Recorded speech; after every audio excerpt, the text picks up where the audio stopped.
नमस्कार, मैं सुहाली जैन और आप देख रहे हैं वीएनएम टीवी। देश दुनिया शहर जिलों की खबरों के साथ हम आपके सामने एक बार फिर हाजिर हैं। नजर सबसे पहले वीएनएम हेडलाइंस पर। छत्तीसगढ़ के बीजापुर में नक्सल ब्लास्ट, 8 जवान शहीद।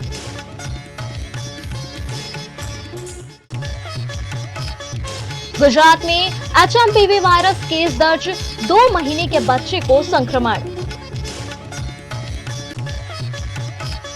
वडोदरा में हरनी बोट कांड मामले की सुनवाई, स्कूल संचालकों से भी लिया जवाब। छत्तीसगढ़ में सेना के जवानों को ब्लास्टर से उड़ा देने की घटना सामने आई है, जिसमें कई जवान मारे भी गए। छत्तीसगढ़ के बीजापुर जिले में नक्सलियों ने आज सोमवार को जवानों को लेकर जा रहे वाहन को ब्लास्ट कर उड़ा दिया। हमले में दंतेवाड़ा डीआरजी के 8 जवान शहीद हो गए। इस हमले में एक ड्राइवर की भी मौत हुई है। आईजी बस्तर रेंज सुंदर राज पी ने इस पर बताया कि बीजापुर से संयुक्त ऑपरेशन पार्टी ऑपरेशन पूरा कर वापस लौट रही थी। सोमवार दोपहर करीब 2:15 बजे बीजापुर मुख्यालय से करीब 40 किलोमीटर दूर अंबेली गांव के पास नक्सलियों ने आईईडी ब्लास्ट कर दिया। धमाका इतना जोरदार था कि सड़क पर करीब 10 फीट गहरा गड्ढा हो गया और वाहन के तो परखच्चे ही उड़ गए। गाड़ी के कुछ पार्ट्स 30 फीट दूर एक पेड़ पर 25 फीट ऊंचाई पर मिले हैं। गुजरात में दर्ज हुए एचएमपीवी के पहले मामले के साथ स्वास्थ्य मंत्री ऋषिकेश पटेल वडोदरा के सरकारी अस्पताल के दौरे पर पहुंचे। गुजरात राज्य के स्वास्थ्य मंत्री ऋषिकेश पटेल आज वडोदरा के गोत्री में सरकारी अस्पताल के दौरे पर रहे। इस दौरान उन्होंने अस्पताल के विभिन्न विभाग का दौरा किया और स्वास्थ्य सुविधाओं का जायजा लिया।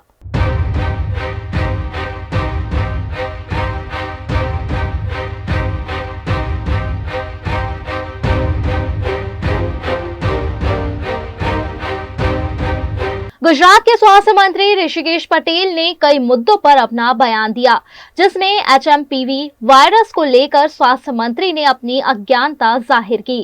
કે હવે ભવિષ્યની અંદર અમદાવાદ મેડિસિટી ગણાય એ જ રીતે વડોદરાને મધ્ય ગુજરાત માટે પણ વિકસાવવા માટે રાજ્ય સરકારે નક્કી કર્યું છે અને એવા સમયે જીએમઈઆરએસ આપણી એસએસજી હોસ્પિટલ દરેક જગ્યાએ પૂરતી સુવિધાઓ અને નવી સુવિધાઓ સ્પેશિયાલિટીની જે સગવડો હવે અમે ઊભી કરવા જઈ રહ્યા છીએ એના સંદર્ભમાં અત્યારે હયાત જે ઇન્ફ્રાસ્ટ્રક્ચર છે ઇન્ફ્રાસ્ટ્રક્ચરની સાથે મેડિકલ કેર કેવી રીતે લેવાય છે પેશન્ટ અને ડોક્ટર અને બાકી કોઈ ઇન્ફ્રાસ્ટ્રક્ચર ફેસિલિટીઝ જે પ્રોવાઈડ કરવાની છે અને સાથે દર્દીઓ અને સ્ટાફને પણ કોઈ પણ પ્રકારની તકલીફ ના પડે એ પ્રકારની આખી વ્યવસ્થા ઊભી થઈ જાય। સીસીટીવી સિક્યુરિટીની વ્યવસ્થા, પેશન્ટને વેઇટિંગ પીરિયડ અથવા તો જે આ કેસ બારી ઉપર જતા હોય તો ખૂબ લાઈનો ના લાગે, આવા બધા વિષયો લઈ અને અહીંયા એક સામાન્ય રીતે જે રૂટીન વિઝિટ હોય છે, આમ તો રૂટીન વિઝિટ જ છે, પરંતુ જ્યારે રાજ્ય સરકારે આદરણીય ભૂપેન્દ્રભાઈ પટેલે નક્કી કર્યું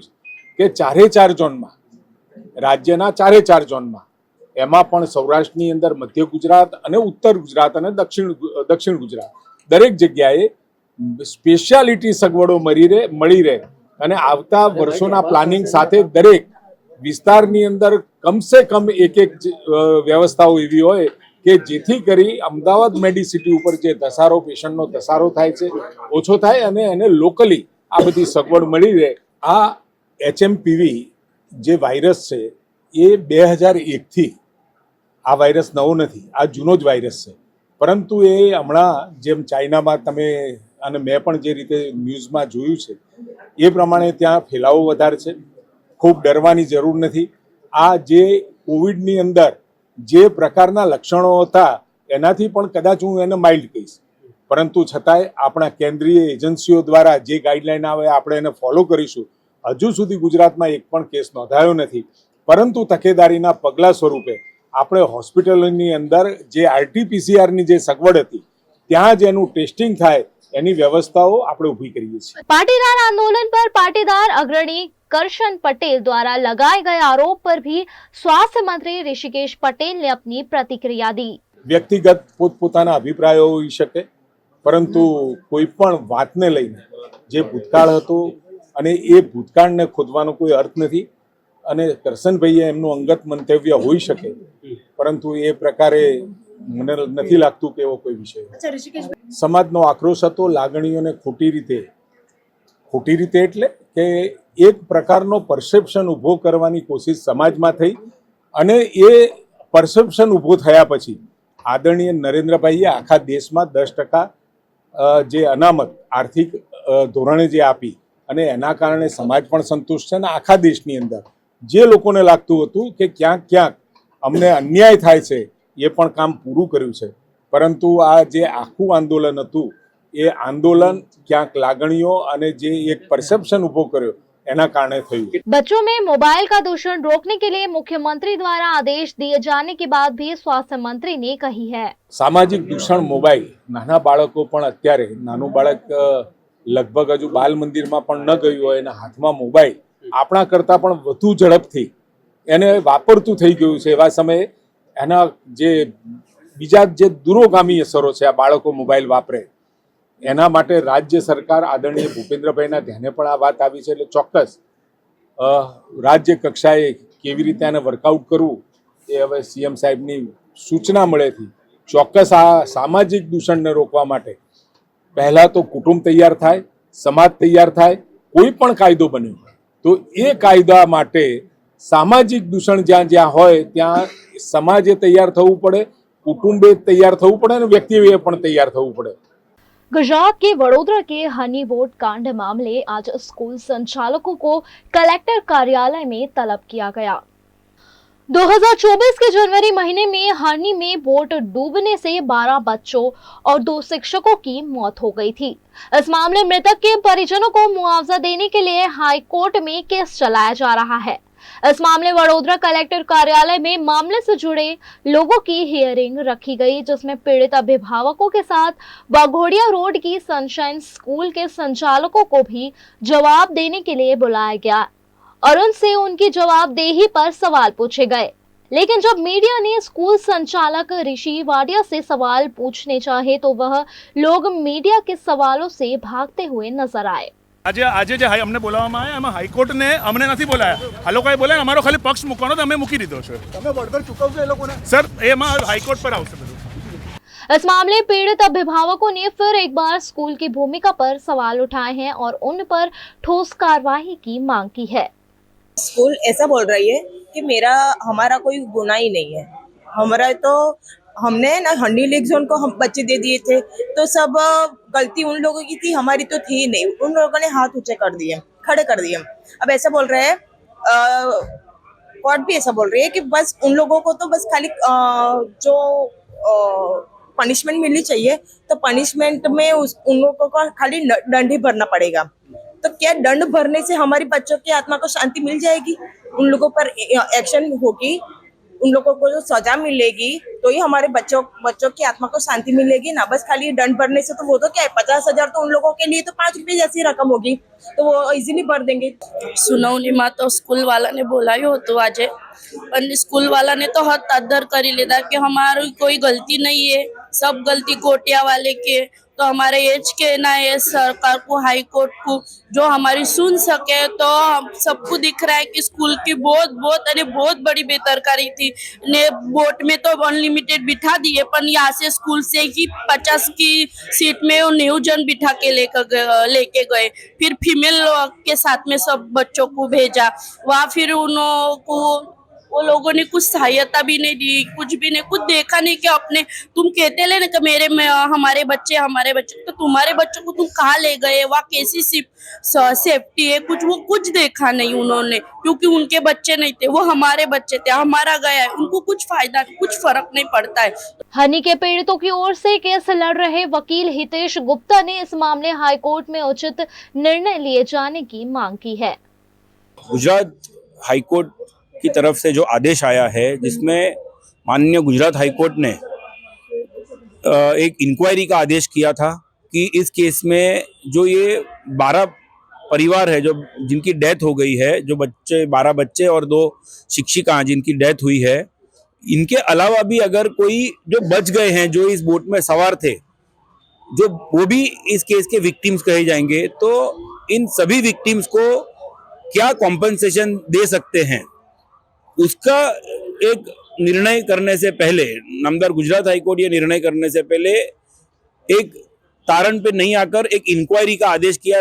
सरकार को कहा कि भाई आप एक कलेक्टर के नीचे एक कमिटी का गठन कीजिए और वो इसका एक पूरा इंक्वायरी करे, सभी का संपर्क करके। तो वही प्रक्रिया यहाँ पे चल रही है। उस प्रक्रिया में जो पिछली तारीख पे हमारी रजूआत थी कि स्कूल जो है, ये पूरे मामले में स्कूल और वडोदरा महानगर सेवा सदन, ये दोनों ही सबसे महत्वपूर्ण पार्टीज हैं, क्योंकि नामदार गुजरात हाईकोर्ट में भी वो पार्टी बने हुए हैं। तो सिर्फ कोटिया को ही सुनकर निर्णय लेना वो उचित नहीं होगा। इसमें स्कूल ने अपनी जिम्मेदारी समझ करके आज तक किसी भी तरह का कोई कॉम्पनसेशन बच्चों को या फिर टीचर्स को दिया है कि नहीं, वो स्कूल को बताना होगा।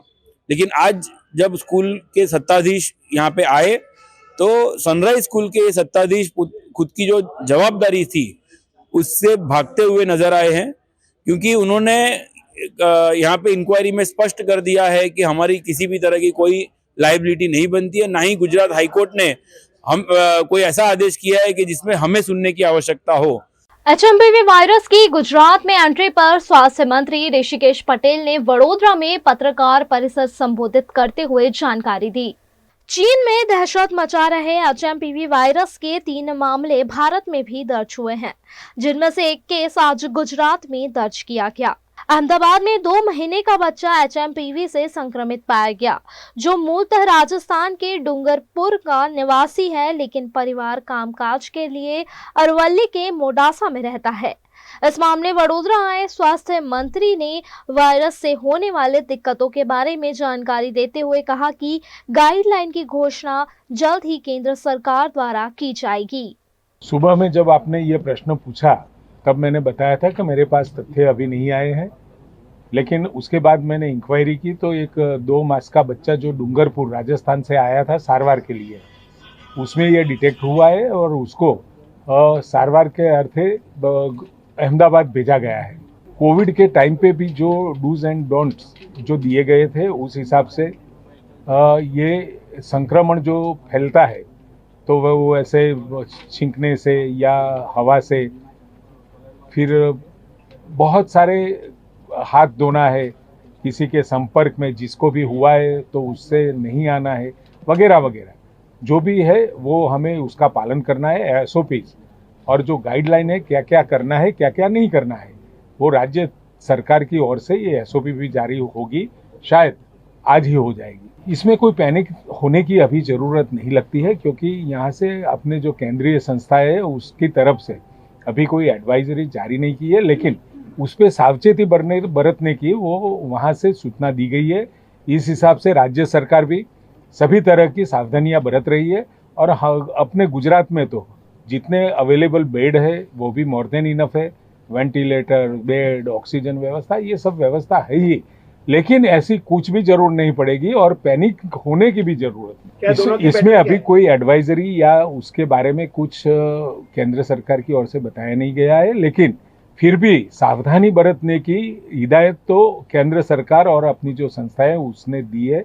उस हिसाब से गुजरात सरकार भी काम कर रही है और अन्य राज्य भी इसी हिसाब से काम कर रहे हैं। अभी ट्रेसिंग का कोई सवाल नहीं है, लेकिन टेस्टिंग के लिए अवेलेबल जितनी भी अपनी हॉस्पिटल्स है, जो आरटीपीसीआर के मशीन से वहाँ पर उसकी अलग से किट आती है, वो किट सभी हॉस्पिटल को परचेज करने के लिए भी बोल दिया गया है कि कहाँ पर भी ऐसे कोई भी शंकास्पद केस मालूम हो तो तुरंत ही उसका टेस्टिंग हो सके। अभी केंद्र सरकार की तरफ से कोई एडवाइजरी जाहिर नहीं की है, वहाँ से वक्त जो भी सूचनाएं मिलेंगी उस हिसाब से काम किया जाएगा। जैसे बहुत सारे इन्फेक्शियस डिसीज होता है, ऐसा ही एक डिसीज है। देश में एचएमपीवी वायरस के 2 केस के बाद तीसरा मामला गुजरात में दर्ज हुआ है, जिसके साथ ही नए वायरस की गुजरात में एंट्री हो गई है।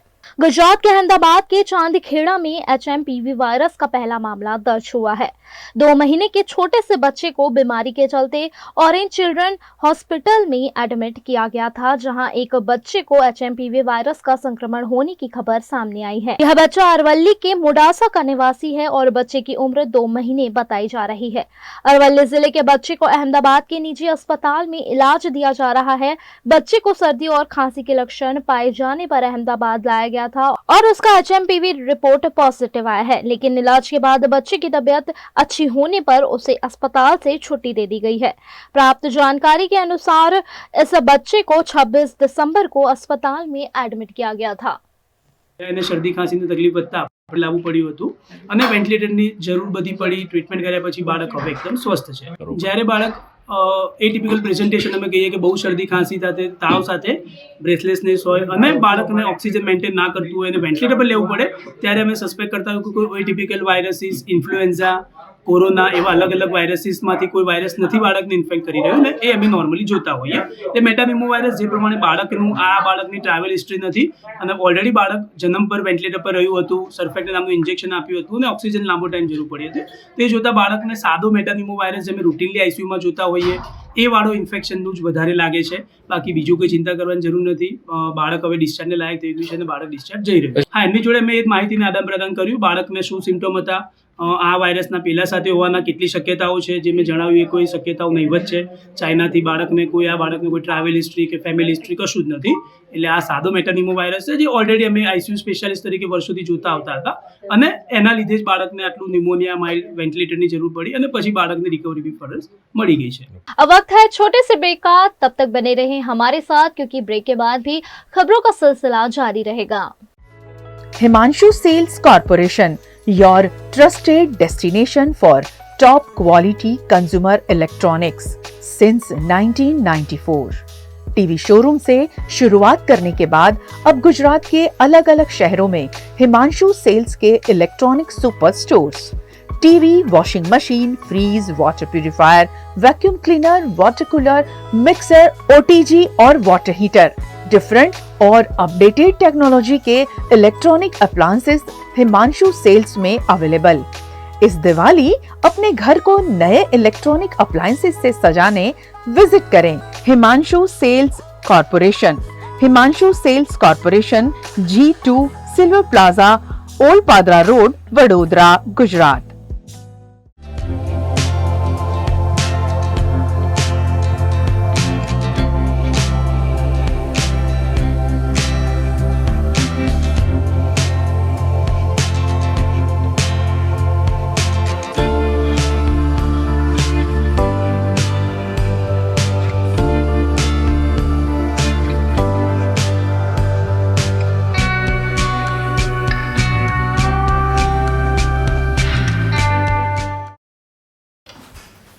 ठीक से साफ करो, ऊपर ऊपर से नहीं।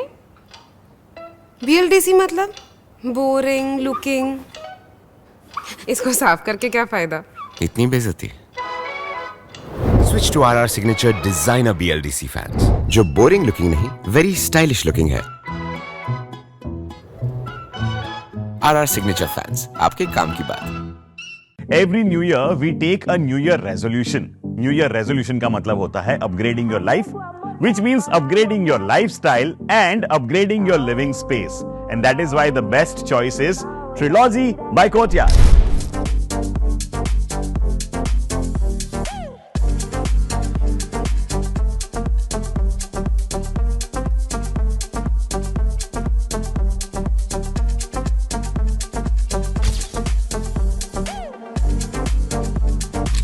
Trilogy by Courtyard. Finest architecture, world-class amenities, and a great space to live. Come check it out.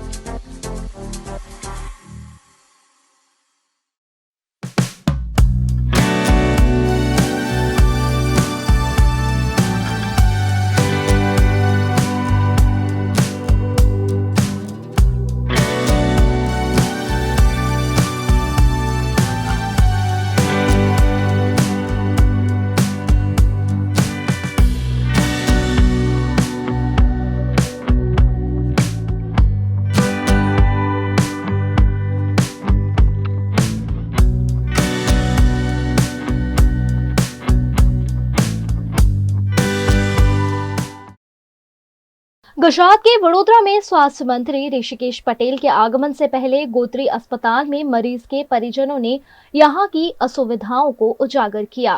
Gujarat के स्वास्थ्य मंत्री ऋषिकेश पटेल आज गोत्री के GMERS अस्पताल की विजिट पर रहे।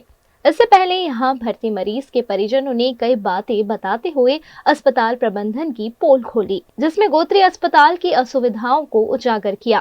यहां मरीजों के लिए स्ट्रेचर नहीं होने की बात कहते हुए अस्पताल के स्टाफ की किल्लत से भी परेशानी जताई।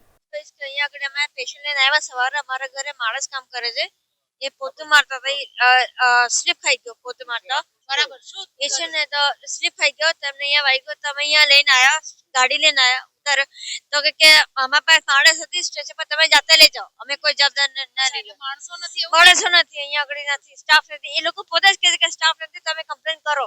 અરે મામા આજ સવારે જે મેં લઈને આવ્યા હમણાં જ અભ્યાસ તો કે અહીંયા આગળ કોઈ સ્ટાફ નથી, તમે કમ્પ્લેન કરો એવું તમે અહીંયા મળવા માટે ઊભા છો, શું કહે છે આરોગ્ય મંત્રીને અમારે મળવું છે, શું કહેવા માંગશો એમને કહીશ કે અહીંયા આગળ સ્ટાફ નથી, તમે કંઈક કરો વ્યવસ્થા।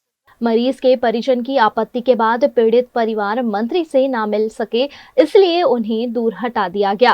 इस मामले हॉस्पिटल के सुप्रिंटेंडेंट अनूप चंदानी ने कहा कि मरीज के परिजनों द्वारा लगाए गए सारे आरोप गलत हैं और उनके अस्पताल में सभी तरह की सुविधाएं मौजूद हैं। आरोग्य मंत्री અહીંયા આવી ગયા છે, પરંતુ સ્વજનોની ફરિયાદ છે કે અહીંયા સ્ટ્રેચર એમને જાતે લઈને જવું પડે છે, કોઈ સુવિધા જ નથી અહીંયા। ના એવું કંઈ નથી, બધી જ સુવિધાઓ છે, તમે ટેન્શન ના લો અને એવું કંઈ રોંગ મેસેજ લોકો સુધી ના જાય। લોકો અહીંયા કોઈ બી પેશન્ટને કંઈ કમ્પ્લેન હશે અમે બેઠા છીએ, એવું કંઈ ટેન્શન જેવી વાત નથી। હા હા ના ના નહીં, બધી જ પ્રત્યુત્તર છે આપણા પાસે, ફૂલ ટીચિંગ સ્ટાફ, ફૂલ નર્સિંગ સ્ટાફ, ફૂલ બેડ્સ। અત્યારે મારા હોસ્પિટલમાં 70% એ યુઝ્યુઅલી છે ને 50% ઓછા છે। નહીં કોઈ ખોટું નથી બોલતો, કમ્યુનિકેશન એરર હશે, તમે એક છે ને બેઝિકલી શું છે કે આટલું બધું વર્કલોડ હોય, કંઈ કમ્યુનિકેશન પ્રોબ્લેમ થઈ શક્યું હોય, જેના લીધે એવું કંઈ નાની મોટી ના ના વર્કલોડ પહેલેથી જ છે। તમે લાસ્ટ અઠવાડિયા 2 મહિનાના જે બી સ્ટેટિસ્ટિક્સ કરાવો, બધું સ્ટેટિસ્ટિક્સ આપવા તૈયાર છું। આપણું અહીંયા જેટલી હોય એના કરતાં અત્યારે લાસ્ટ મંથમાં આટલું જ છે, ફૂલ ફેસિલિટીઝ અવેલેબલ હોય છે, બધી ફેસિલિટી છે આપણા પાસે। પેશન્ટ કેરને પ્રાયોરિટી માનીને જ આ ગોત્રી હોસ્પિટલ ચાલી રહ્યું છે। એ વાતનું હું મારા બધા સ્ટાફ પ્રત્યે એક કમિટમેન્ટ મેં બધા પાસે લીધું છે, કોઈ મિસબિહેવ નથી કરતું। ના ના એવું કંઈ નથી, તમે જુઓ મારા જોડે નર્સિંગ સુપ્રિન્ટેન્ડન્ટ છે, કોઈ સ્ટાફની અછત નથી, પૂરેપૂરા સ્ટાફ છે, પૂરેપૂરો મેન પાવર છે, ડોન્ટ વરી ફોર ધેટ। તમારા વતી બી કોઈ મેસેજ તમે ના આપતા। ગોત્રી હોસ્પિટલ પેશન્ટને સમર્પિત હોસ્પિટલ છે, અહીંયા જે બી દર્દી આવશે એના ફૂલ ટ્રીટમેન્ટ માટે રાઇટ ફ્રોમ એમનું ફિઝિકલ, પેથોलॉजिकल અને સાયકોलॉजिकल સપોર્ટ માટે અમે गुजरात के वडोदरा के MSU में एक अनोखा स्टूडेंट यूनियन आयोजित किया गया, जिसमें 50 साल बाद फिर से छात्र अपने कॉलेज पहुंचे।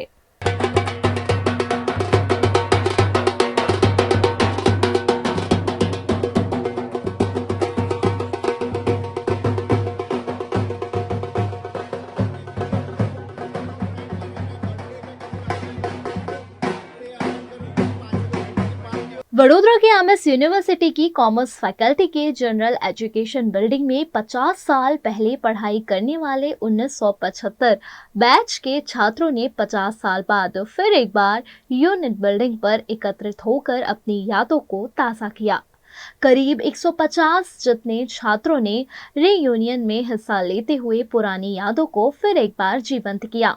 50 साल पहले जिस क्लास में पढ़े थे, उसी क्लास की बेंच पर बैठकर फिलहाल 60-65 साल से ऊपर की आयु के यह सभी छात्र फिर एक बार 18-20 साल के वह पुराने छात्र बन गए और अपनी यादों को फिर से जी लिया। ये एक बहुत ही सुंदर मोमेंट है, जहाँ पे 50 साल पूरे होने के लिए ये 1975 बैच जिन्होंने प्रिपरेटरी क्लास ज्वाइन किया था 50 इयर्स बैक, उन्होंने यहाँ पे एलुमनाई मीट ऑर्गेनाइज करी और उनके खुद के टीचर्स को, तब उनके टीचर्स को यहाँ पे बुलाया और उनका सम्मान किया।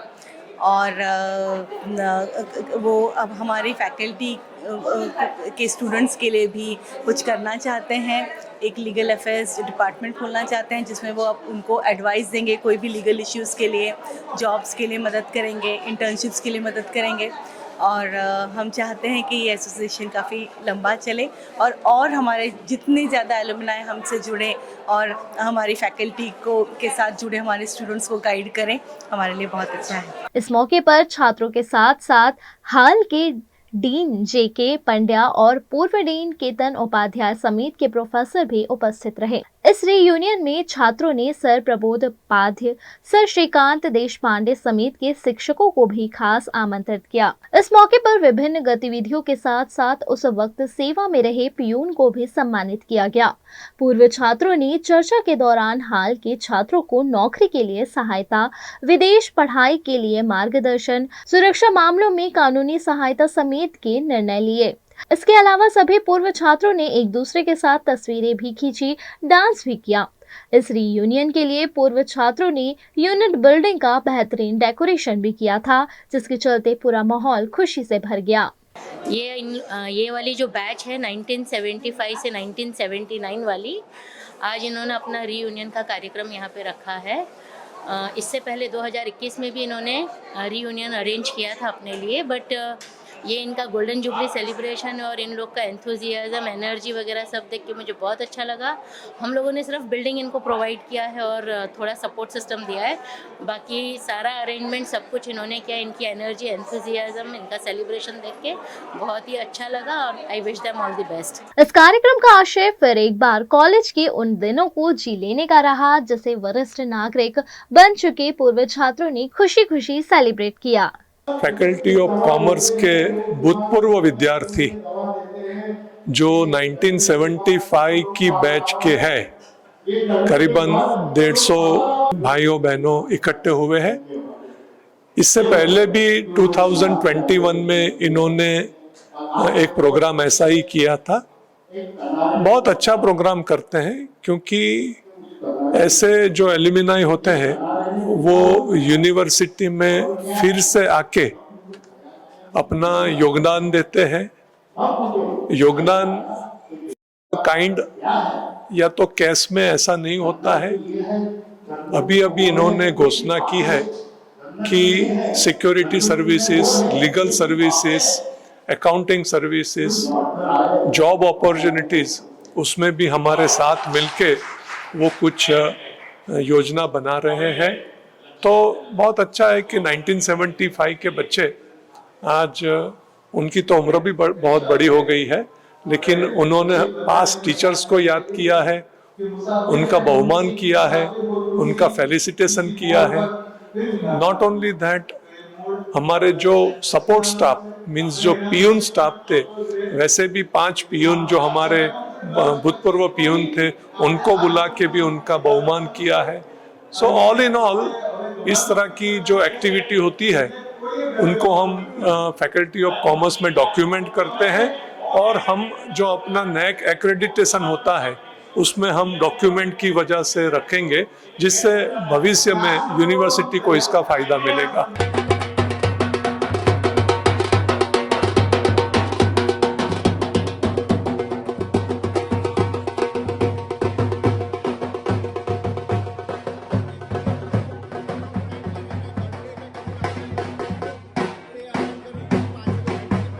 गुजरात के सूरत में आम आदमी पार्टी के नेता गोपाल इटालियन एक सभा में अचानक खुद के ऊपर बेल्ट से वार करने लगे। गुजरात के अमरेली के लेटर कांड मामले में गिरफ्तार पाटीदार समाज की बेटी ने पुलिस पर बेल्ट से वार करने के आरोप लगाए हैं, जिस पर नाराजगी जताते हुए आम आदमी पार्टी के नेता गोपाल इटालिया ने भरी सभा में अपने आप पर बेल्ट से वार करते हुए गुजरात के लोगों पर कई तरह के सवाल उठाए हैं। અમરેલીની દીકરીને જે પટ્ટા માર્યા છે, હું એમ માનું છું કે હવે ગુજરાતની સભા સુરતમાં ભલે હોય, આ સંબોધન આખા ગુજરાતને છે મારું, હજુ આપણો આત્મા નહીં જાગે તો કેદી જાગશે? આપણો આત્મા જાગી જવો જોઈએ કે આ શું તમાશો હાલે છે, આ કેવી રીતે હાલે? ગુંડાઓ, બુટલેગરો, માફિયાઓ, તોડબાજો, ડ્રગ્સ વાળા, દારૂ વાળા, રેતી વાળા બેફામ ફરે અને નિર્દોષ માણસને પોલીસ સ્ટેશનમાં માર મારે છે. અમે રજૂઆત લઈને જઈએ તો અમારા ઉપર FIR. એટલે મેં નક્કી કર્યું છે કે ગુજરાતનો આત્મા જગાડવાનો છે દોસ્તો. અને મેં નક્કી કર્યું છે કે અમે ન્યાય નથી અપાવી શક્યા દીકરીને, અને એટલે દીકરીને જે પોલીસે પટ્ટા માર્યા છે એ પટ્ટા આજે હું ખાઈશ જાહેરમાં. અને મેં નક્કી કર્યું છે કે આ દીકરીના પટ્ટા માર્યા છે એ પટ્ટા મને મળવા જોઈએ, અને ગુજરાતનો આત્મા જાગવો જોઈએ.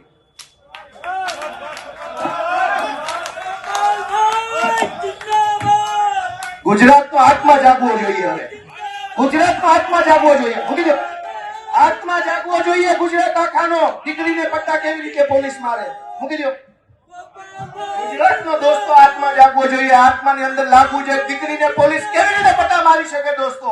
આ સજા મને મળવી જોઈએ. આ સજા મને મળવી જોઈએ. જેને જેને દીકરીઓ, ગુજરાત આખાની દીકરીઓ પર અત્યાચાર કર્યા, સજા મને મળવી જોઈએ. દોસ્તો, અમે ન્યાય નથી અપાવી શક્યા એનો મને અફસોસ થાય છે. અમે ન્યાય નથી અપાવી શક્યા. દોસ્તો, હું ગુજરાતનો આત્મા જગાડવા માંગુ છું. કોઈ અમને જિંદગીભર મત ન આપતા, અમને હરાવી દેજો, પણ દીકરીઓને ન્યાય અપાવવા માટે તમારા આત્મા જગાડો. તમારો આત્મા જગાડો. અમને આખી જિંદગી મત ન દેતા, હરાવી દેજો. દીકરીને न्याय अपावशो कि नहीं अपाओ? गुजरात के वडोदरा की सोफिया इंग्लिश मीडियम स्कूल और दिव्य शक्ति विद्यालय के छात्रों के मानसिक और शारीरिक विकास के लिए वार्षिक खेलोत्सव का आयोजन किया गया।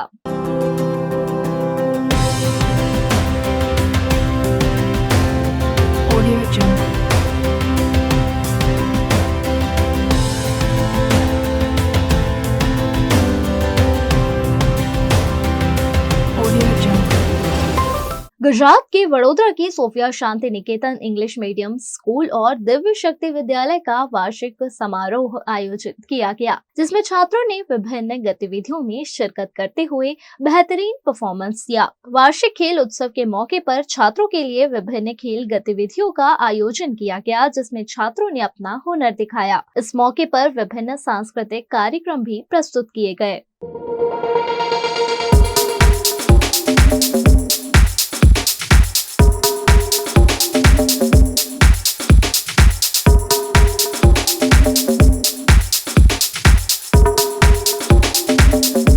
इस मौके पर विभिन्न गतिविधियों में अच्छा प्रदर्शन करने वाले छात्रों को इनाम वितरण भी किया गया।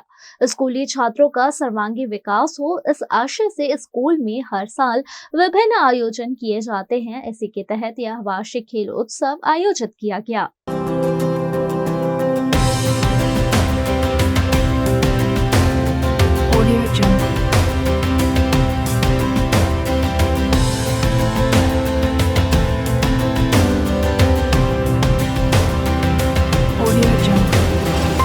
आज हमारे विद्यालय में 5 जनवरी सोफिया शांति निकेतन दिव्य शक्ति विद्यालय में स्पोर्ट्स डे का आयोजन किया गया है। इस स्पोर्ट्स डे में 1000 से भी ज्यादा बच्चों ने भाग लिया हुआ है। हमारा हेतु ये रहता है कि बच्चों का मानसिक और शारीरिक विकास भी होना चाहिए एकेडमिक्स के साथ। इस स्पोर्ट्स डे में हमारे पास 100 से ज्यादा एनसीसी कैडेट्स है जो परेड करेंगे। बच्चे ड्रिल करेंगे, लाठी भी हम सिखाते हैं, खेल मलखम भी सिखाते हैं। हमारे कई बच्चे नेशनल प्लेयर्स भी है, जैसे प्रथा स्टूडेंट है हमारी, वो BCA में सिलेक्ट हुई है। हमारा स्टूडेंट फैसल पठान है, नेशनल लेवल कराटे विनर है वो। 4 और बच्चे हैं जो कराटे में नेशनल प्लेयर्स है।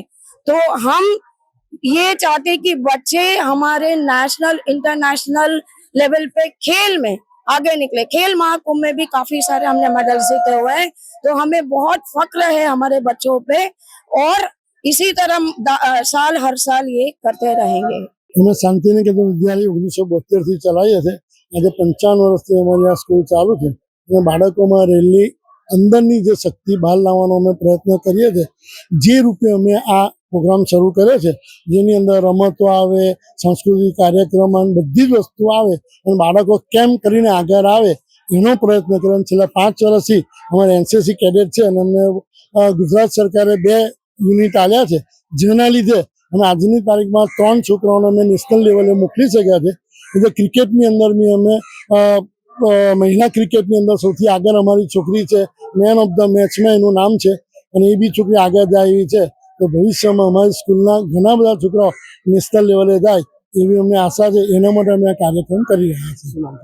गुजरात के वडोदरा में पिछले 50 सालों से कार्यरत मूक ध्वनि ट्रस्ट के एनुअल डे सेलिब्रेशन पर सांस्कृतिक कार्यक्रम का आयोजन किया गया.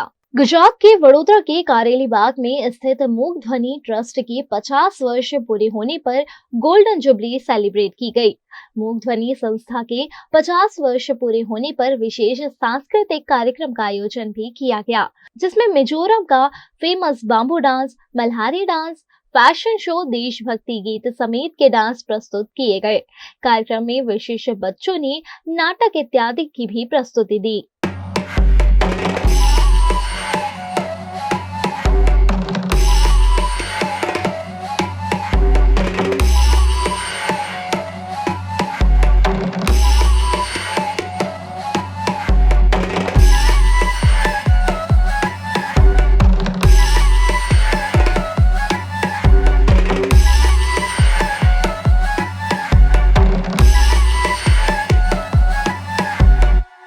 ट्रस्ट की शुरुआत 1974 में 12 बच्चों द्वारा डांडिया बाजार में की गई थी और अब तक लाखों छात्र स्कूल में प्राथमिक से लेकर कॉलेज तक की पढ़ाई कर अच्छे क्षेत्र में अपनी जगह बना चुके हैं. कार्यक्रम में गुजरात विधानसभा के मुख्य दंडक बालकृष्ण शुक्ल, सांसद डॉक्टर हेमांग जोशी, मेयर पिंकी सोनी, पूर्व कैबिनेट मंत्री राजेंद्र त्रिवेदी, मूक ध्वनि ट्रस्ट के president Rikesh Desai, vice president doctor RB. Bhensania समेत के पदाधिकारी उपस्थित रहे. આજે મૂક ધ્વનિ ટ્રસ્ટ દ્વારા આજે ખૂબ જ સુંદર મજાનું એન્યુઅલ ફંક્શનનું આયોજન કરવામાં આવ્યું છે. આ ફંક્શનની અંદર ખૂબ જ મોટી સંખ્યામાં આપણા દિવ્યાંગ બાળકો કે જેઓ આપણા વડાપ્રધાન શ્રીના હૃદયને ખૂબ જ પ્રિય છે તેઓના ખૂબ જ તેજસ્વી ઓજસ્વી પ્રદર્શનો અમે અહીં માણ્યા છે, જોયા છે અને સાથે સાથે જે લોકોએ સમગ્ર રાજ્યની અંદર આ સંસ્થાનું નામ ઉજળું કર્યું હોય તેવા લોકોને બિરદાવ્યા પણ છે.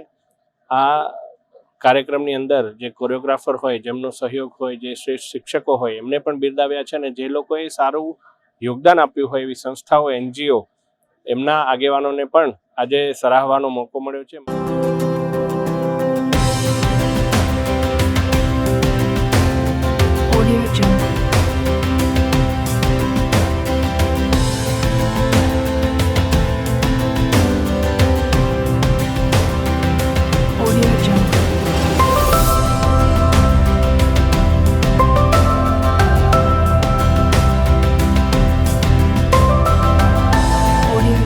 જે બાળકો જન્મથી સાંભળી જ નથી શકતા અને સાંભળી નથી શકતા એટલે બોલી નથી શકતા એવા બહેરા અને મૂંગા જે બાળકો છે એમની આ સંસ્થા મૂક ધ્વનિ ટ્રસ્ટ દ્વારા સંચાલિત આ કારેલીબાગ સ્થિત જે કમળાબેન મૂક બધિર વિદ્યાલય જેની અંદર પ્રાથમિક, માધ્યમિક, ઉચ્ચ માધ્યમિક અને ભારતની સૌથી પહેલી મૂક બધિર એટલે કે બહેરા અને મૂંગા બાળકો માટેની કોલેજનું સંચાલન આ ટ્રસ્ટ કરે છે.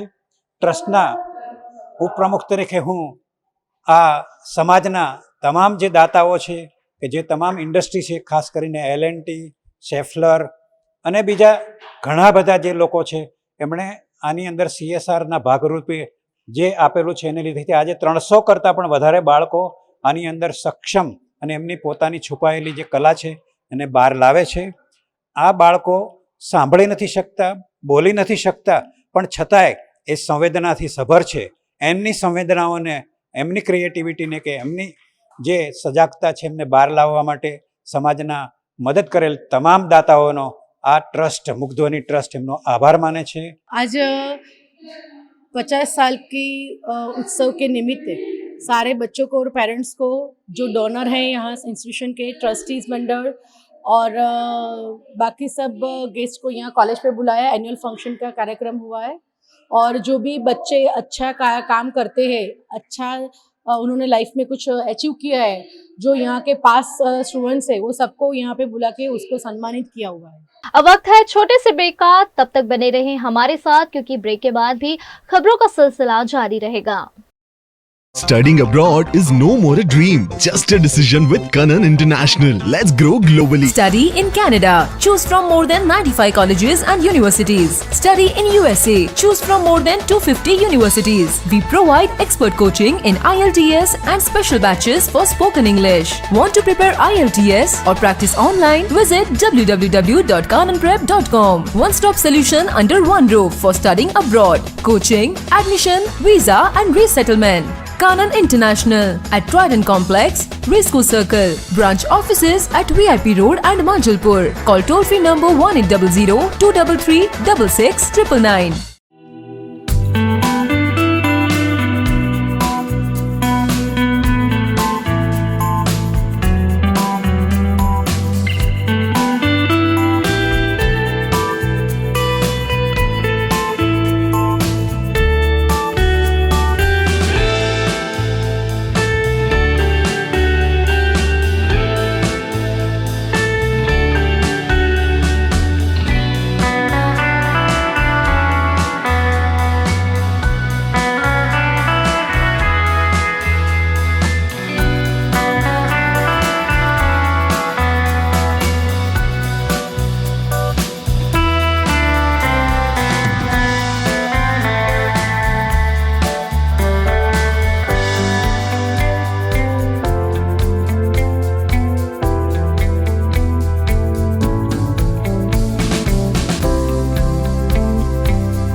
हमें लड़की पसंद है।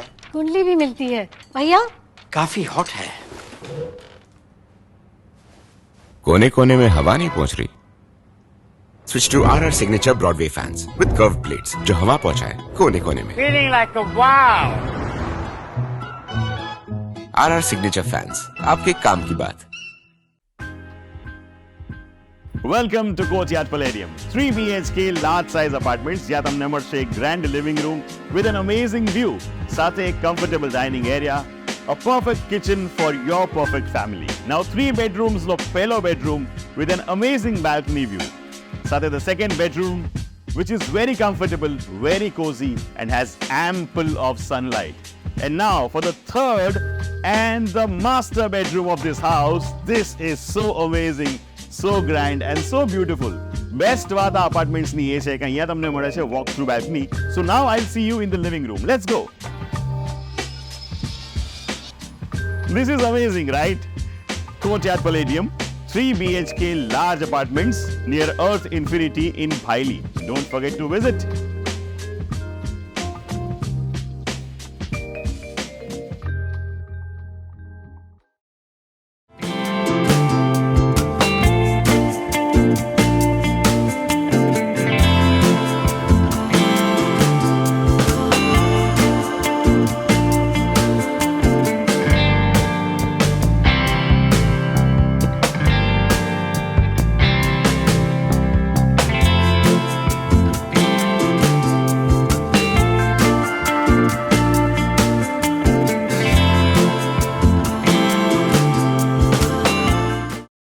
गुजरात के वडोदरा में फ्रेंड्स सोसाइटी द्वारा स्पेशल चिल्ड्रन डे के लिए ऑल वडोदरा स्पोर्ट्स मीट शौर्य का आयोजन किया गया।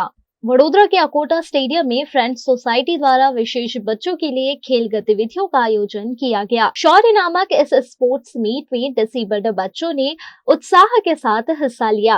इस प्रतियोगिता में 750 से ज्यादा दिव्यांग बच्चों ने हिस्सा लेते हुए विभिन्न खेल गतिविधियों में अपना हुनर दिखाया, जिसमें दौड़, बोची गोला फेंक, archery, goal the ball, memory game जैसे कई खेल गतिविधियां आयोजित की गई।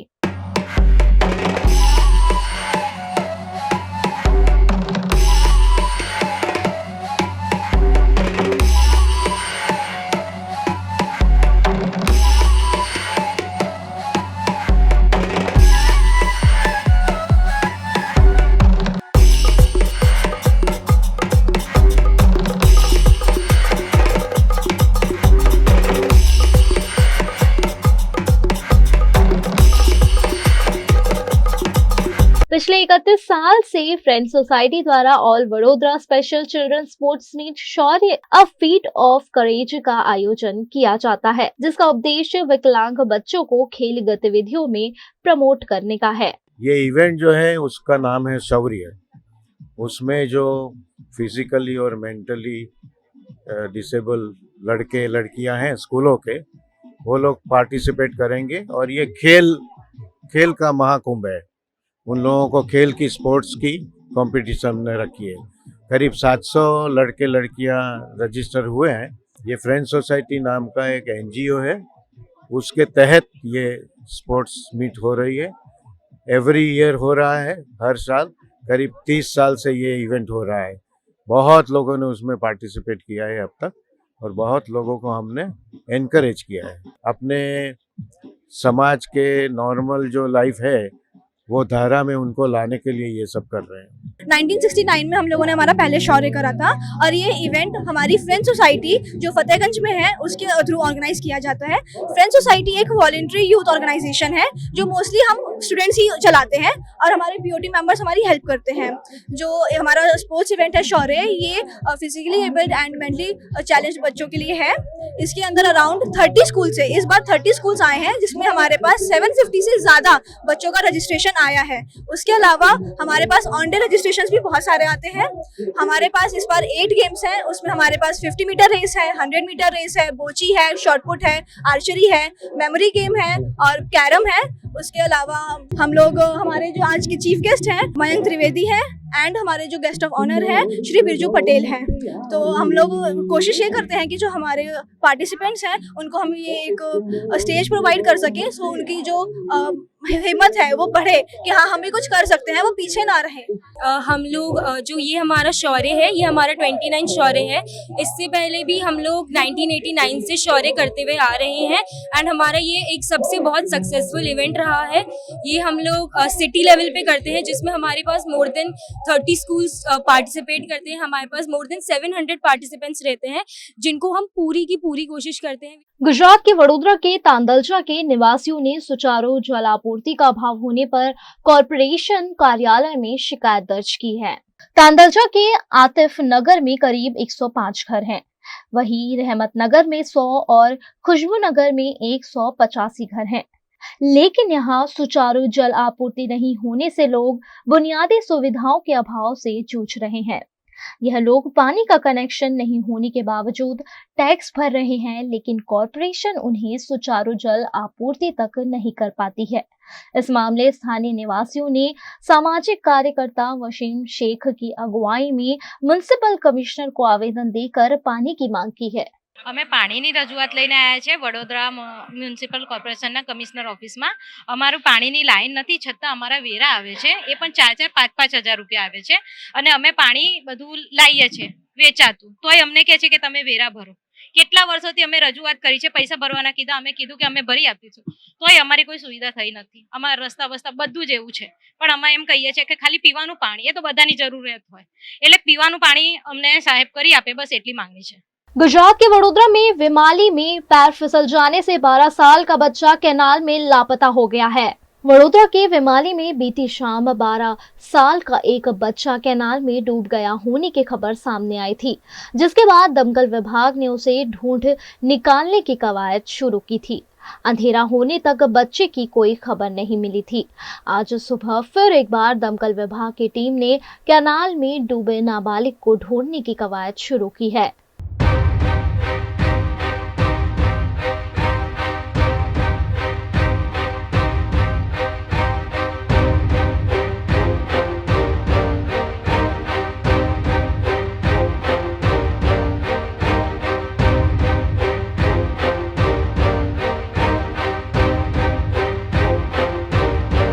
એક એમ્પ્લોય છે, એમનો સન 12 વર્ષનો હતો। એ અહીંયા કેનલમાં અંડરપાસ જ્યાં સ્ટાર્ટ થાય છે વિશ્વામિત્રી નીચે જાય છે જ્યાં કેનલ, ત્યાં કાલે સાંજે અરાઉન્ડ 4:35 સ્લીપ થઈને પડી ગયો છે। અત્યારે હમણાં ફાયર બ્રિગેડનું એક ટીમ છે અમારા જોડે, જે અહીંયા એક્સકવેશનનું પ્રોસેસ કરી રહ્યા છે। જો બોડી મળે તો એ કાલે જ સાંજે ડેડ ડિક્લેર કરી દીધો હતો, કારણ કે એ ટનલ જ 800-900 મીટરની છે અને હમણાં પાણીના ફ્લોના લીધે પોસિબલ નહોતું કે સર્વાઈવ કરીને બીજા એન્ડ પર બહાર નીકળી શકે. એટલે થોડું રિસ્ટ્રિક્ટેડ રાખવું જોઈએ એમને એરિયા. એમને સોલર ને એ બધું લાગેલું છે એન્ડ ઓબ્વિયસલી કે પાણીનો ફ્લો કટ થઈ જાય એટલે નીચે તો એ લોકો ગ્રીલ ના રાખી શકે, પણ બહાર એવી રીતે એ લોકો એન્ટ્રી રિસ્ટ્રિક્ટ કરી શકે કે નાના છોકરાઓને આવી રીતે જાનહાની ના થાય, એ લોકો રમતમાં આવા એરિયામાં ના જાય. એનું થોડું ધ્યાન રાખવું જોઈએ ગવર્મેન્ટે. હા, આપણું છાણી કેનાલ પાસે 3 છોકરા કંઈક ફરવા આવ્યા હશે અને કંઈક મસ્તી રમતા રમતા કંઈક છોકરો કેનાલમાં પડી ગયેલ છે. એવો કોલ અમને અમારા કંટ્રોલ રૂમથી અમને મળેલો કે આ ગઈકાલનો જે બનાવ છે એ આજે અમે લોકો આવે છે શોધખોળ કરવા માટે. અમારી ટીમ શોધખોળ કરવા માટે ચાલુ છે. હાલમાં કામગીરી ચાલુ છે. અમારી અત્યારે હાલમાં ફાયર સ્ટેશનની ટીમ ચાલુ છે. કામગીરી ચાલી રહી છે. એટલે બોટ આપણે અંદર ઉતારી છે કેનાલમાં અને કામગીરી ચાલુ છે. છાણી એ બરોડામાં જ રહે છે, કોઈ જગ્યાએ કોઈ કંપનીમાં કામ કરતા હતા એવું છે. અને છાણી પાસે કંઈક આવ્યા હતા ફરવા માટે અને કંઈક અનિશ્ચિત કારણસર पड़ी गई। गुजरात के वडोदरा के विजन पब्लिक चैरिटेबल ट्रस्ट का 10वां वार्षिकोत्सव हर्षोल्लास के साथ मनाया गया। वडोदरा में विजन पब्लिक चैरिटेबल ट्रस्ट का 10वां वार्षिकोत्सव आवाज कुछ अनसुनी कुछ अनकही टाइटल अंतर्गत सेलिब्रेट किया गया, जिसमें autism parents helpline, doctor parent helpline launch की गई, जिसमें ऑटिज्म से पीड़ित बच्चों के अभिभावकों को सहायता मिल सके। वडोदरा के कमाटी बाग के एम्फिल थिएटर में आयोजित इस कार्यक्रम में स्त्री पुरुषों के मानसिक स्वास्थ्य पर जागरूकता कार्यक्रम आयोजित किया गया। साथ ही मेनोपॉज पर भी महत्वपूर्ण जानकारी प्रदान की गई। अच्युतम केशवम कृष्ण दामोदरम राम नारायणम जानकी वल्लभम राम नारायणम जानकी वल्लभम। कौन कहते हैं भगवान आते नहीं, कौन कहते हैं भगवान आते नहीं, भक्त मीरा के जैसे बुलाते नहीं। विजन पब्लिक चैरिटेबल ट्रस्ट के महत्वपूर्ण माइलस्टोन यानी 10 साल के सफर को सेलिब्रेट करने के लिए यह विशेष आयोजन किया गया। गुजरात के सबसे बड़े ऑटिज्म रिसर्च सेंटर में कई सालों से ऑटिज्म पीड़ितों के लिए विभिन्न गतिविधियां की जा रही हैं। सबसे पहले तो ये ऑटिज्म की अवेयरनेस की बहुत ज्यादा जरूरत है। आज हिंदुस्तान में ऑटिज्म 60 में से एक बच्चे को हो रहा है और ये रिसर्च सेंटर के अंदर हम जो ऑटिज्म के मेन रिसर्चेस कर रहे हैं ये मेनली एडोलेसेंस एज के ऊपर है, जिसे आप किशोर अवस्था कहते हैं। तो किशोर अवस्था में एक बच्चा जो ऑटिस्टिक होता है, डाउन सिंड्रोम होता है, ऊपर से ADHD है, उसका चैलेंजेस क्या हैं, उसके थेरेपीज के कॉन्सेप्ट क्या हैं जो नॉर्मली बिल्कुल अलग होते हैं, उस बारे में हमारे थेरेपी सेशंस का पार्ट है। और आज हम यहाँ पे 51 थेरेपी मॉड्यूल लॉन्च कर रहे हैं अपनी 10वीं वर्षगांठ पे। नॉर्मली थेरेपी 2-4 होती हैं, बड़ौदा की धरती से पहली बार 51 थेरेपीज, वो भी बहुत modern innovative therapies autistic, ADHD, down syndrome बच्चे के लिए लॉन्च की जा रही है, जिसके OPD मंडे टू फ्राइडे हम लोग सुबह 7:30 बजे से लेके शाम 7:30 बजे तक कंडक्ट करेंगे। दूसरा, आज हम लॉन्च कर रहे हैं यहाँ पे मेनोपॉज काउंसलिंग। जैसे एक फीमेल पीरियड्स में जाती है तो लगभग उसकी मदर उसको पीरियड्स के बारे में पहले से थोड़ा गाइडलाइंस दे देती है, बट मेनोपॉज के बारे में आज तक के वक्त के अंदर फीमेल्स को खुद नॉलेज नहीं है। बहुत रिश्ते, बहुत चीजें टूट रही हैं जस्ट बिकॉज ऑफ मेनोपॉज। तो आज हम मेनोपॉज काउंसलिंग और थेरेपी भी लॉन्च कर रहे हैं, जो हर सैटरडे और संडे हमारे थेरेपिस्ट, काउंसलर्स, साइकोलॉजिस्ट कंडक्ट करेंगे, लेंगे ऑल ओवर गुजरात से। थर्ड, हमारा बहुत इंपॉर्टेंट आज का लॉन्च है, ये है green revolution green veggie GRGV project. जैसे हम जानते हैं हरी क्रांति हिंदुस्तान में 1961 में आई, उसके बाद आज हम बड़ौदा संस्कारी नगरी से दोबारा से एक दफा ग्रीन रेवोल्यूशन लॉन्च कर रहे हैं, पर ये ग्रीन रेवोल्यूशन वेजिटेबल्स के ऊपर है। ग्रीन रेवोल्यूशन ग्रीन वेजिटेबल, तो हर घर में एक वेजिटेबल उपलब्ध हो, ये हमारा संकल्प है। इसके लिए हम लोग ग्रोइंग बैग्स का वितरण करेंगे, वितरण करते हुए सीड्स भी वितरण करेंगे, बट मिट्टी हम चाह रहे हैं कि बच्चा खुद या लोग खुद ढूंढने जाएं, तो उसे मिट्टी का एहसास होगा कि उसे बाजू की दुकान पे मैगी तो मिल जाएगी मगर मिट्टी नहीं मिलेगी, तो उसे एहसास होगा कि सेफ सॉइल कितना जरूरी है। ये हमारे आज के कई नए उपदेश। गुजरात के पावीजेतपुर में नवनिर्मित गेट और श्रीमती वी.आर. शाह सार्वजनिक हाई स्कूल में स्मार्ट क्लास का उद्घाटन किया गया। पावीजेतपुर में नवनिर्मित गेट और श्रीमती वी.आर. शाह सार्वजनिक हाई स्कूल में स्मार्ट क्लास का उद्घाटन अमेरिका से आए महेश भाई रमनलाल शाह के हाथों संपन्न हुआ। इस अवसर पर जरूरतमंद परिवारों को 800 कंबल वितरित किए गए और महेश भाई के सम्मान में एक भव्य समारोह आयोजित किया गया। ग्राम पंचायत और केवलवड़ी मंडल के संयुक्त प्रयास से यह कार्यक्रम आयोजित हुआ, जिसमें मूल रूप से पावीजेतपुर के निवासी लेकिन वर्षों से अमेरिका में बसे महेश भाई शाह का सम्मान किया गया। गेट का उद्घाटन महेश भाई शाह, सांसद जशुभाई राठवा, विधायक राजेंद्र सिंह राठवा और सरपंच नैनी शाह की उपस्थिति में किया गया। इस अवसर पर गेट पर पट्टिका का अनावरण और रिबन काटा गया। पूरे कार्यक्रम में दिवाली जैसा माहौल बना रहा। મહત્વનો દિવસ તો એટલે છે કે આ જે બંને કામ માટે જેને યોગદાન આપ્યું છે એવા ફ્લોરિડા રહેતા પણ મૂળ પાવીજેતપુરના વતની અને મારા કાકા મહેશભાઈ એમના હાથે આજે આ તકતીનું અનાવરણ થયું છે અને જે ગામની આ જનતાનો જે પ્રેમ, આશીર્વાદ અને જે આનંદ મળ્યો છે એ ખરેખર ભૂલાય એમ નથી। અને આ તબક્કે હું મહેશ કાકાનો ખૂબ ખૂબ આભારી માનું છું કે એમણે મંદિરની અંદર, સ્કૂલની અંદર, ગામની અંદર ઘણી બધી જગ્યાએ ચેરિટી કરી છે અને હજુ પણ મને એમની ચેરિટીની જરૂર પડવાની છે। અમે આ તાલુકાની અંદર એક ટેકનિકલ કોલેજ કરવા માગીએ છીએ અને એના અંદર મહેશ કાકાનું ખૂબ જ યોગદાન અમને જોશે અને અમને વિશ્વાસ છે કે આ વિસ્તારની જેતપુર પાવી તાલુકાની જનતાના કાયાપલટ માટે ટેકનિકલ કોલેજ માટેનું યોગદાન મહેશભાઈ तरफ મળશે। गुजरात के अमरेली के लेटर कांड मामले पायल गोटी ने पुलिस द्वारा किया गया सलूक कांग्रेस नेताओं के सामने बयान किया। अमरेली लेटर कांड मामले 4 लोगों को गिरफ्तार किया गया था, जिसमें पाटीदार समाज की बेटी पायल गोटी भी शामिल थी, जिसने सिर्फ उस लेटर को टाइप किया था। लेकिन उन पर भी मामला दर्ज कर गिरफ्तारी कर कानूनी कार्रवाई की गई और उनके साथ पुलिस द्वारा बुरा व्यवहार भी किया गया, जिसमें पायल गोटी ने पूर्व विपक्ष नेता परेश धरानी और पूर्व विधायक प्रताप दुधात समक्ष अपनी बात करते हुए विस्तृत जानकारी दी। અહીંયાથી પહેલાં અમને રાત્રે 12 વાગે લેવા આવ્યા। 3 જેન્ટ્સ પોલીસ અને 2 લેડીઝ પોલીસ હતી।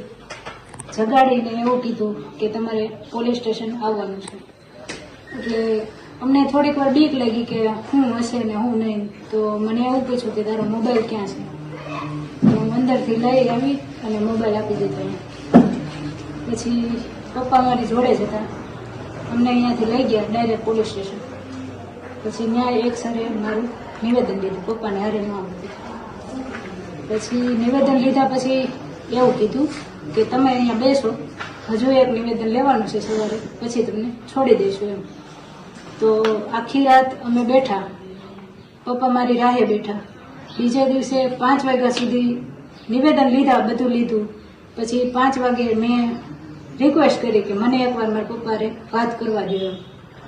પછી હું પપ્પાને મળીને મેં એવું કીધું કે તમે ઘરે જતા રહ્યો એમ। પછી એ ઘરે આવતા રહ્યા અને મને નહીં રાખી। બીજે દિવસે અમને રાત્રે પાછા સિટી પોલીસ સ્ટેશનમાં સુવા માટે અમને ત્યાં લઈ ગયા। પછી ત્રીજા દિવસે સવારે અમારા ફિંગરપ્રિન્ટને એની કંઈક પ્રોસેસ હશે એ બધી કરાવી અને પાછા અમને અહીંયા લઈ આવ્યા એલસીબી ઓફિસમાં। અને ત્યાં સાયબરના સર ને એ બધા લોકો હતા। પાછું નિવેદન લેવાનું ચાલુ, એક પછી એક 4 જણાના નિવેદન લેતા ગયા એવું કર્યું। મને બોલાવી, મને ત્યાં ઊભું રહીને બધું બતાવ્યું કેવી રીતે માર મારે છે, પણ તોય હું કાંઈ બોલી જ નહીં। પછી મને બેસાડી દીધી અને પછી પાછા અમને રાત્રે સિટી પોલીસ સ્ટેશનમાં સુવા માટે લઈ ગયા અને ત્રીજા દિવસે લઈ આવ્યા। પછી પાછા અમારા હતું એ નહીં પ્રોસેસ કે નિવેદન લીધા, આ કર્યું તે કર્યું, સરઘસ કઢાવ્યું અને રિકન્સ્ટ્રક્શન કર્યું એ બધું। પછી આવીને પાછી મને બોલાવી, મને કે હજી તું ખોટું બોલે છે કે। મેં કીધું સર મેં આટલા બધા નિવેદન આપ્યા, મારે ખોટું બોલવું હોત તો હું પહેલા જ બોલી ગયું હોત।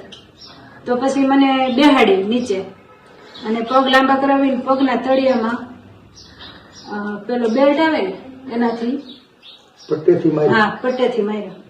ત્યાં 2 લેડીઝ હતી, એક પરમાર કરીને છે, પીએસકે છે કે પીઆઈ છે મને ખ્યાલ નથી. પછી એક સાયબરના મેઇન સર છે એમ પરમાર, એ હતા. એક બીજા રાઇટર છે એલસીબી ના, એ હતા. અને એક સાયબરના સર જોડે એક રાઇટર હતા. એટલે આ જયારે માર્યું ત્યારે બીજો ત્રાહિત વ્યક્તિ કોઈને હાજર હતું? અન્ય વ્યક્તિઓ કોઈ? ના, બીજું કોઈ નહોતું. ઈ આ જે એમ પરમાર સર છે ને એના કહેવાથી જ મને મારી. અને લેડીઝ પોલીસ અમારી? લેડીઝ પોલીસ હતી. 5-6 વાર પટ્ટા માર્યા છે. પછી તોય છેક સુધી મારું નિવેદન તો એનું જ હતું.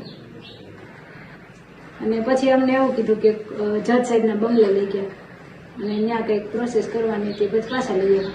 गुजरात के वडोदरा में सांसद खेल प्रतियोगिता अंतर्गत जूडो प्रतियोगिता का आयोजन वडोदरा की शास्त्री पोल में किया गया। वडोदरा में खेल संस्कृति और खेल भावना को बढ़ावा देने के लिए वडोदरा के सांसद डॉक्टर हेमांग जोशी द्वारा 2 दिवसीय सांसद खेल प्रतियोगिता 2024 का आयोजन जारी है, जिसके तहत जूडो प्रतियोगिता आयोजित की गई। शास्त्री पोल की PH नारायण गुरु आद्य व्यायाम स्कूल में 2 दिवसीय सांसद खेल प्रतियोगिता अंतर्गत आयोजित जूडो प्रतियोगिता में बड़ी संख्या में जूडो के छात्रों ने शिरकत की। 80 से 90 खिलाड़ियों ने जूडो प्रतियोगिता में शिरकत करते हुए अपना कौशल दिखाया। आज श्री नारायण गुरु अध्यम श्री परमहंस नारायण गुरु अध्यम शाळा पर सांसद जूडो स्पर्धाનું આયોજન કરવામાં આવેલ છે અને હેમાંગભાઈએ આ सांसद જુડો સ્પર્ધાનું આયોજન શ્રી આઝાદભાઈ સુરવેને આપેલું છે અને અહીંયા 80 થી 90 છોકરીઓએ પાર્ટિસિપેટ કરેલું છે. અગાઉ અહીંયા સિનિયર ભાઈઓની ગુજરાત લેવલની જુડોની સ્પર્ધા થયેલી, એમાંથી દિલ્હી મુકામે તારીખ 4 થી 7ના રોજ સ્પર્ધા ચાલી રહી છે. ત્યાં 2 ગોલ્ડ અને 2 બ્રોન્ઝ આવેલા હતા. એ સિનિયર ટુર્નામેન્ટ્સ અહીંયા ગુજરાત રાજ્યની અહીંયા યોજવામાં આવેલી હતી. छत्तीसगढ़ के गोरेला पेंड्रा मरवाही में केंद्रीय राज्य मंत्री और बिलासपुर सांसद तोखन साहू ने करोड़ों रुपए के विकास कार्यों का भूमि पूजन और लोकार्पण किया।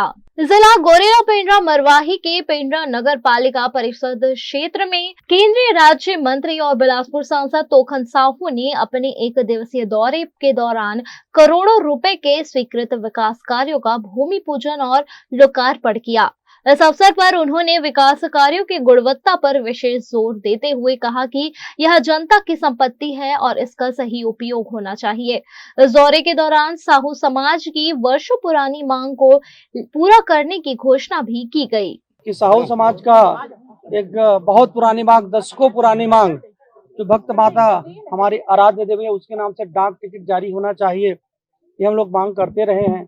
और मुझे बहुत प्रसन्नता हो रही है कि मैं डाक टिकट जारी करवाने के लिए माननीय मंत्री जी से निवेदन किया। 28 तारीख को उनके साथ बैठक हुई और 3 तारीख को भक्त माता कर्मा के नाम से डाक टिकट जारी करने का आदेश प्राप्त हो गया। मुझे पूरे समाज वालों का बधाई संदेश प्राप्त हो रहा है। सबके मन में खुशियां हैं कि वर्षों पुरानी मांग साहू समाज का कि भक्त माता कर्मा के नाम से डाक टिकट जारी होना, ये बड़ी गौरव की बात है। विधानसभा के चुनाव में जनता ने कांग्रेस पार्टी को बता दिया, लोकसभा चुनाव में भी जनता ने कांग्रेस को बता दिया कि उनकी क्या हैसियत है, उपचुनाव में भी बता दिया। भारतीय जनता पार्टी बिजली, सड़क, पानी सभी की व्यवस्थाएं दुरुस्त करेगी। 5 साल से आपने देखा होगा कि पिछले 5 साल में किसी भी सड़कों का नवीनीकरण नहीं हुआ, लेकिन आपने देखा होगा कि जितने भी ग्रामीण सड़क जोड़े हैं, प्रधानमंत्री ग्राम सड़क अटल बिहारी वाजपेयी जी लेकर आए, मुख्यमंत्री ग्राम सड़क हमारे डॉक्टर रमन सिंह जी लेकर आए। हम एक एक गांव को जोड़ने की, कनेक्टिविटी बनाने का काम, सड़कों को से जोड़ने का काम ये भारतीय जनता पार्टी की सरकार ने ही किया है। अयोध्या में राम मंदिर की प्राण प्रतिष्ठा की पहली वर्षगांठ को लेकर तैयारियां जोरों पर हैं। अयोध्या में राम मंदिर की प्राण प्रतिष्ठा की पहली वर्षगांठ को लेकर 11 से 13 जनवरी तक 3 दिवसीय भव्य आयोजन होगा, जिसमें भक्ति, संगीत और संस्कृति का अनोखा संगम देखने को मिलेगा। 11, 12, 13 जनवरी धीरे धीरे उसके कार्यक्रम निर्धारण की ओर जा रहे हैं। तारीख को माननीय मुख्यमंत्री महोदय को निवेदन किया गया है कि वो प्रातःकाल 10 बजे रामलला का अभिषेक करने के लिए अयोध्या पधारें। माननीय मुख्यमंत्री महोदय ने इस निवेदन को स्वीकार किया है। गर्भगृह में रामलला का अभिषेक करेंगे। 11 तारीख को ही दोपहर को 2 बजे इसी स्थान पर अंगद टीला का प्रांगण आज का संबोधन करेंगे। आप कह सकते हैं कि एक जनसभा का संबोधन होगा। कुमार विश्वास पधारेंगे। मालिनी अवस्थी जी पधारेंगी। 12 जनवरी को इसी स्थान पर रमेश भाई ओझा भगवान राम का गुणगान करेंगे। निवासी जगत गुरु रामानुजाचार्य विद्या भास्कर पूज्य स्वामी वासुदेवाचार्य जी महाराज भी 11, 12, 13 तीनों दिन यहाँ किसी न किसी कार्यक्रम में उपस्थित रहेंगे। गीता मनीषी स्वामी ज्ञानानंद जी महाराज 13 तारीख को पधारेंगे। दोपहर 3 बजे से इसी स्थान पर उनका गीता पर प्रवचन सत्र होगा। मंदसौर जिले के नारायणगढ़ में स्वास्थ्य विभाग की बड़ी लापरवाही की तस्वीरें सामने आई हैं। मंदसौर के नारायणगढ़ के प्राथमिक स्वास्थ्य केंद्र पर हर शनिवार महिलाओं के टीटी और एलटीटी ऑपरेशन का शिविर आयोजित होता है, लेकिन इस बार 15 महिलाओं के ऑपरेशन में भारी लापरवाही हुई। परिजनों ने आरोप लगाया कि 4 महिलाओं का ऑपरेशन शुरू में अधूरा छोड़ दिया गया, जिसके चलते मरीजों और परिजनों द्वारा नाराजगी व्यक्त की गई। डबल में डॉक्टर उन्होंने फिर डबल में रिपीट लगा के डबल में ले गए हमारे पेशेंट को, और वहां से 1 घंटे तक मेरा पेशेंट चिल्ला चोट कर रहा था। इतना चिल्ला रहा था कि देखने में नहीं आ रहा, आंसू धड़ धड़ पड़ रहे थे। जितने भी देख रहे थे सबके आंखों से आंसू निकल रहे थे। वो डॉक्टर भग गया, कह रहा था लंच का बहाना निकाल के भग गया। अनीता दिनेश के साथ में आई थी पेशेंट को लेकर। अब उनको अंदर ले जाके सुलाया, बोले ऑपरेशन हो गया, और फिर बाद में ये बोला कि हम 1 घंटे के लिए लंच भी जा रहे हैं तो फिर बाद में करेंगे। और जैसे ही नए डॉक्टर आए तो वापिस उनको बोल रहे कि चेक करने के लिए अंदर ले जा रहे हैं, तो फिर बोल रहे कि इनका डबल ऑपरेशन हुआ। की एक नस मिल गई थी, दूसरी नस नहीं चिपकी हुई थी। दूसरे मरीज के साथ और तीसरे मरीज के साथ भी सेम घटना हुई। 3 मरीजों के साथ ऐसा हुआ। उसके बाद 2 सर्जन की आवश्यकता पड़ती है उस चीज के लिए, तो उसके बाद दूसरे सर्जन को और बुलाया गया हमारे यहाँ। उसके बाद जब वो दूसरे सर्जन आए तो उसके बाद दोबारा से उनका 19 टाकों को खोल के, दूसरा चीरा नहीं लगाया है, 19 टाकों को खोल के दोबारा से उनका सफल ऑपरेशन किया गया है। बिल्कुल किसी मरीज को दर्द ज्यादा होता है तो उसको हम थोड़ा ज्यादा देते हैं, मतलब कार्यवाही चल रही है उसके लिए। 4 केस जो थे उसमें 3 केस को वापस, जो 3 महिलाओं को वापस दोबारा पहले ऑपरेशन किया उनको बाहर लाए और बेड पर शिफ्ट किया और बोल दिया परिजनों से कि ऑपरेशन हो गया। उसके 2.5 घंटे बाद वापस महिलाओं को वापस ऑपरेशन थिएटर में ले जाते हैं और वापस उनके टाके काट कर फिर दोबारा से ऑपरेशन किया उनका। और ऑपरेशन जब किया तो जो हॉस्पिटल में जो और भी जो मरीज एडमिट थे उनके से भी हमने सुना कि इतनी भयावह आवाज आ रही थी, इतनी चिल्लाने की आवाज आ रही थी कि वो जो बैठे वो भी सहन नहीं कर पा रहे थे। इतने दर्द में इन महिलाओं का ऑपरेशन दोबारा किया है। तो ये इस चीज से सामने आता है कि जो भी डॉक्टर था, जो भी यहाँ संबंधित जो जिम्मेदार व्यक्ति थे, पूरी तरह से उनकी लापरवाही है।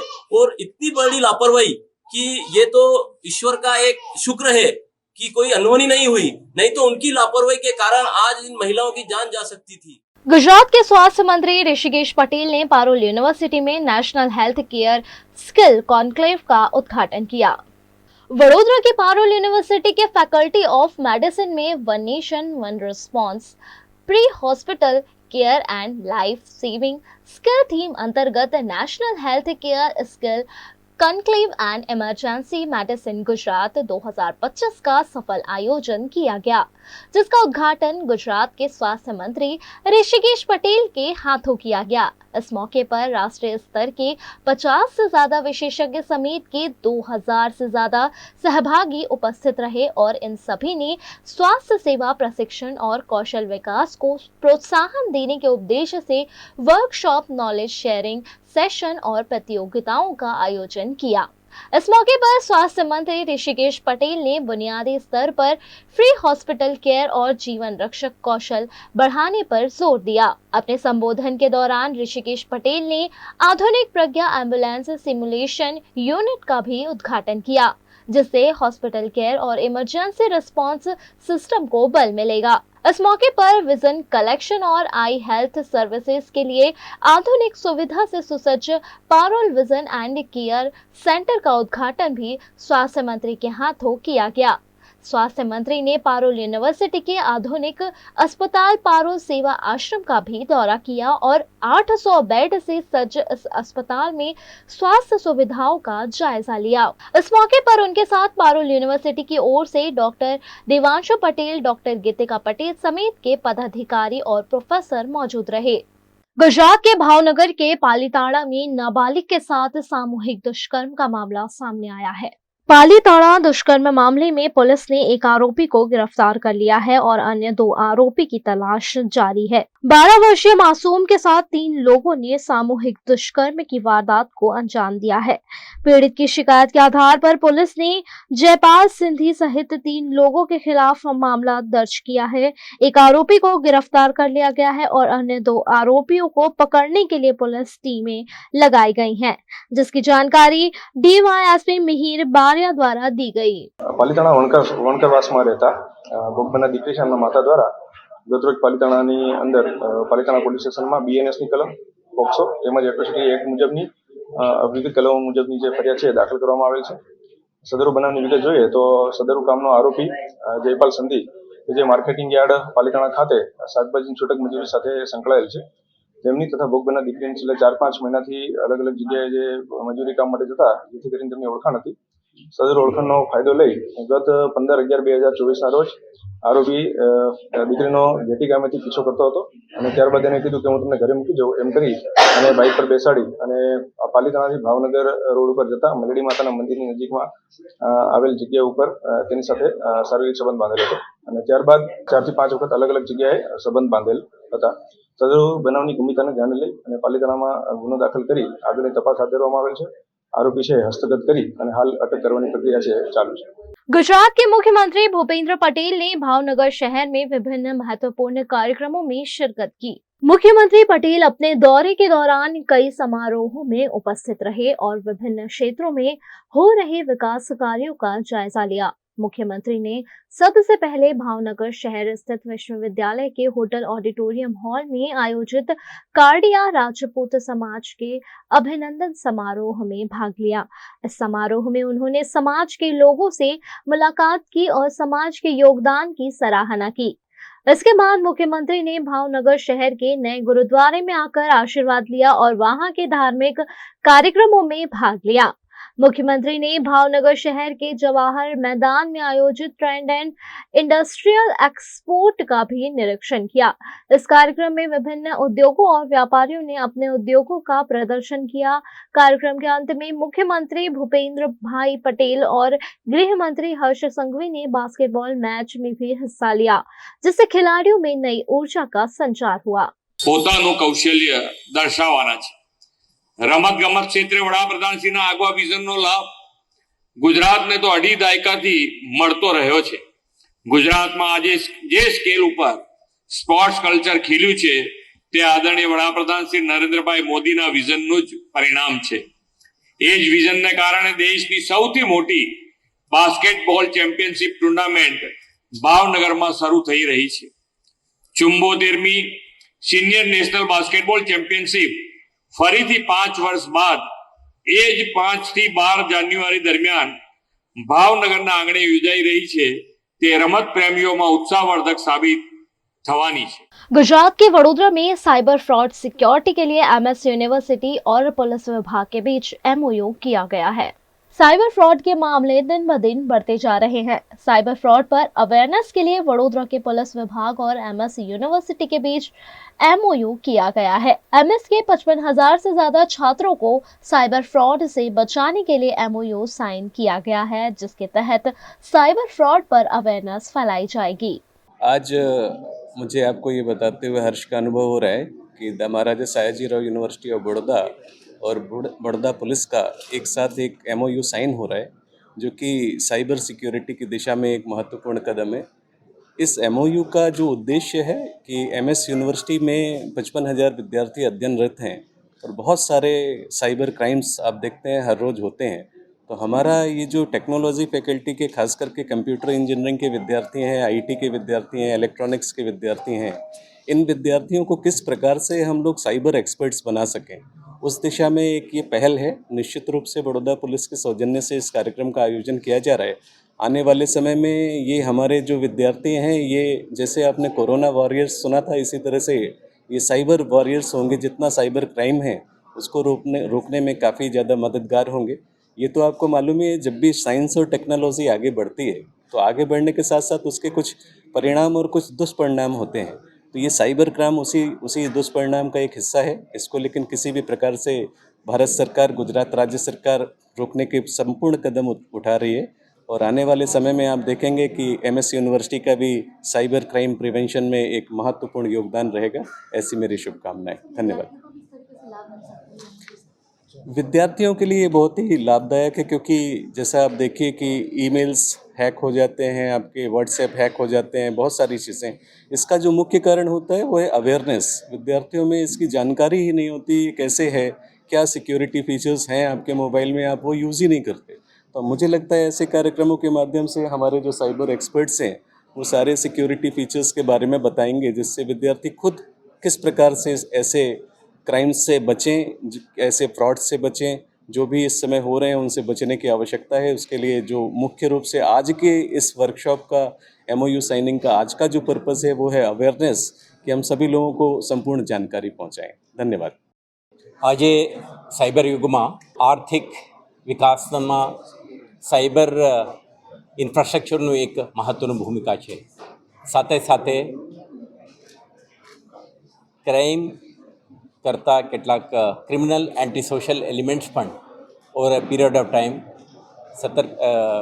એક્ટિવ બની ગયા છે। તો સાયબર ક્રાઇમમાં નોંધપાત્ર વધારો જોવા મળી રહ્યો છે। તો આના કાઉન્ટર કરવા માટે ભારત સરકાર અને ગુજરાત સરકાર દ્વારા કેટલાક ઇનોવેટિવ પહેલ કરવામાં આવેલું છે। તમારા ધ્યાન ઉપર હશે, integrated cyber crime coordination centre ministry of home affairs government of India દ્વારા સ્થાપિત એક ઇન્સ્ટિટ્યુશનલ અરેન્જમેન્ટ છે।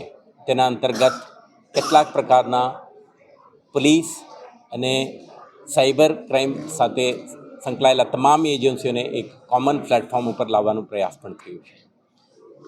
આના પ્રયાસના ભાગરૂપે જ સરકાર, ઇન્ડસ્ટ્રી, એકેડેમિયા અને આખા સાયબર ઇકોસિસ્ટમમાં જોડાયેલ તમામ સ્ટેક હોલ્ડરો એક પ્લેટફોર્મ ઉપર આવે, એમના કેપેસિટી, એમના એક્સપર્ટાઇઝ, સ્પેશિયલાઇઝેશનને મહત્તમ ઉપયોગ કરી આખું આ સાયબર ક્રાઇમને ઇફેક્ટિવલી કાઉન્ટર કરવામાં આવે, આ પ્રકારનું એક પ્રયાસની જરૂર છે। આના ભાગરૂપે ગુજરાત સરકાર પણ દરેક જિલ્લાઓમાં એક cyber crime police station, police અધિકારીઓ અને સાથે સાથે સાયબર એક્સપર્ટને તૈનાત કરી એક ઇન્ફ્રાસ્ટ્રક્ચર પણ, કેપેસિટી પણ ડેવલપ કરી છે। આ વર્ષમાં પણ સાયબર ક્રાઇમને ખૂબ મહત્ત્વ આપીને ગુજરાત પોલીસ તાલીમ, કેપેસિટી બિલ્ડિંગ અને ઇન્વેસ્ટિગેશનને મહત્ત્વને આપીને આપણે ચાલી છે। તો વડોદરા શહેર પોલીસ પણ સાયબર ક્રાઇમને કાઉન્ટર કરવા માટે ઇફેક્ટિવલી ઇન્વેસ્ટિગેશન અને પ્રોસિક્યુશન ચલાવી શકે તે માટે આપણે પણ સક્રિય છીએ।